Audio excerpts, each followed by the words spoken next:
Good day, ma'am. I am Charles Leo de Sephora, and this is my presentation about audiovisual presentation about recommended dietary allowance.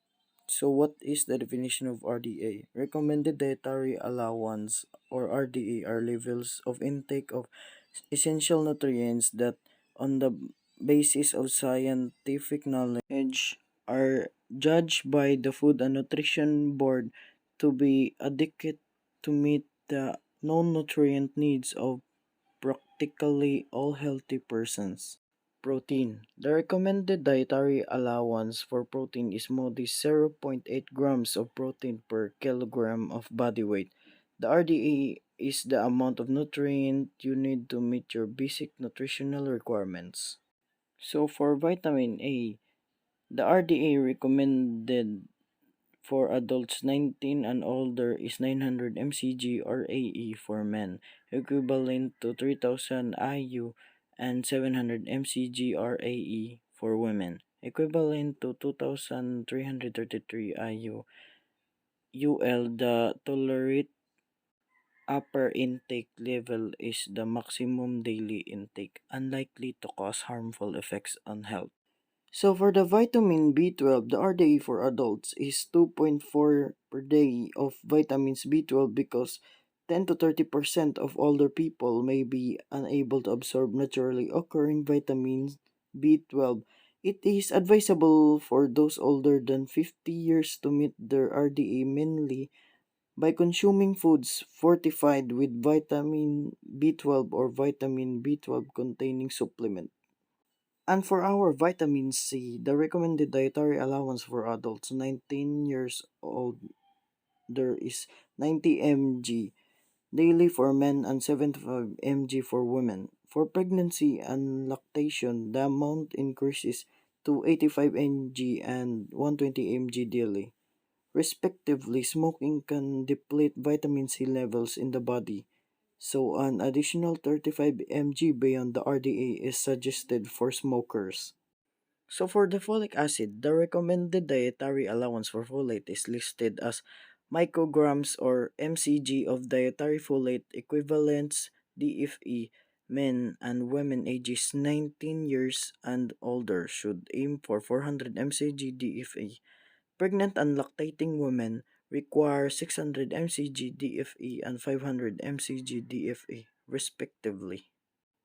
Calcium. To meet the current recommended dietary allowance of calcium, women ages 18 to 50 and men ages to 18 to 70 need 1000 milligrams of calcium. This equals to servings of calcium rich foods such as dairy or foods and beverages fortified with calcium.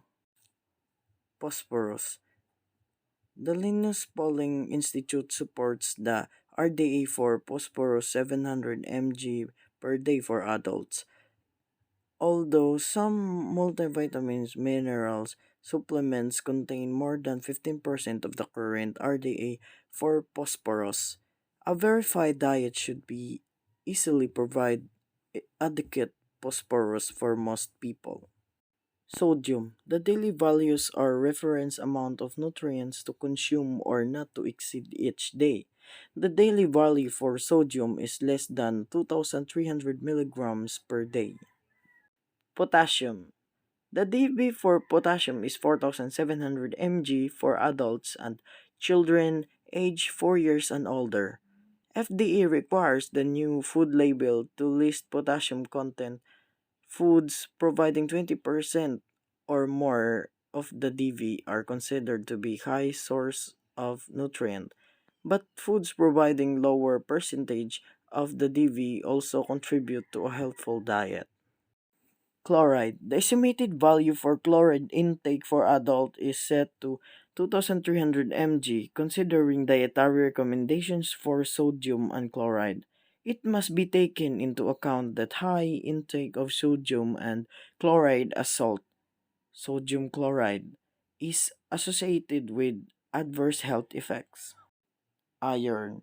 The average daily iron intake from foods and supplements is 13.7 to 15.1 mg in children aged 2 to 11 years, 16.3 mg in children and teens age 12 to 19 years, and 19.3 to 20.5 mg in men, and 17.0 to 18.9 mg in women older than 19. And median dietary iron intake in pregnant women is 14.7 mg. Zinc. The recommended dietary allowance for adults 19 plus years is 11 mg a day for men and 8 mg for women. Pregnancy and lactation requirements slightly more at 11 mg and 12 mg, respectively. The tolerable upper intake level is the maximum daily intake and likely to cause harmful effects on health. Iodine.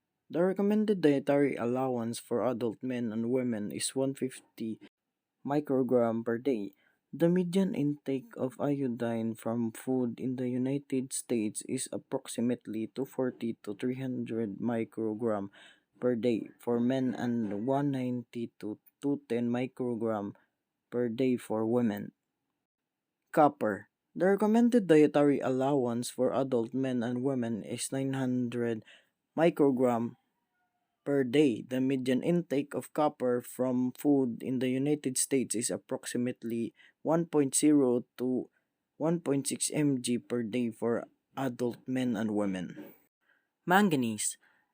The daily adequate intake levels for manganese are men aged 19 and older, 2.3 mg; for women 19 and older, 1.8 mg; for pregnant women age 14 to 50, 2 mg; for breastfeeding woman is 2.6 mg. And lastly, selenium. The recommended dietary allowance for adult men and women 19 plus years of age is 55 micrograms daily. Women who are pregnant and lactating need about 60 and 70 micrograms daily, respectively. So these are the nutrient requirements of the following. For the infants, 1 month olds may be eating about 3 to 4 ounces every 2 to 4 hours a day. 2 months old may consume 4 to 5 ounces of breast milk or formula every 3 to 4 hours a day. 3-month-olds may consume about 4 to 5 ounces of milk or formula every 3 to 4 hours. And for the children, the daily dietary guidelines for 4 to 8 years children aged 4 to 8 years old should aim for 1 and 1/2 serves of fruit, 4 and 1/2 serves of veggies, and 1 and 1/2 to 2 serves of dairy, 4 serves of grains, and 1 and 1/2 serves of lean meats, eggs, nuts, seeds, or legumes. Children need plenty of water. The cheapest, healthiest, and most thirst quenching drink. Adolescents. Adolescent females require approximately 2,200 calories per day, whereas male adolescents require 2,500 to 3,000 calories per day. Additional intake requirements include fat, calcium, iron, zinc, vitamins, and lastly, fiber. So these are for adults, men and women. On average, a moderately fit man needs about 19 to 21 calories per pound of body weight. This means if he weighs 175 pounds, his daily calorie intake should be around 3,500 calories per day. A moderately fit woman who maintains a similar exercise program only needs about 17 to 19 calories per pound of body weight. So for pregnant women, their components are vitamin C, calcium, iron, zinc, and the amount is 100 mg as ascorbic acid, 150 mg is calcium carbonate, 27 mg as ferrous formulate, 25 mg as oxide. For the daily percent value for pregnant and lactating women, 167%, 12%, 150%, and lastly 167%. So these are for the lactating mother. So this chart, as you can see, this was from the um, previous topic about pregnant women. So they are just the same chart. That's all, and thank you so much for listening, ma'am. Thank you so much. Have a good day.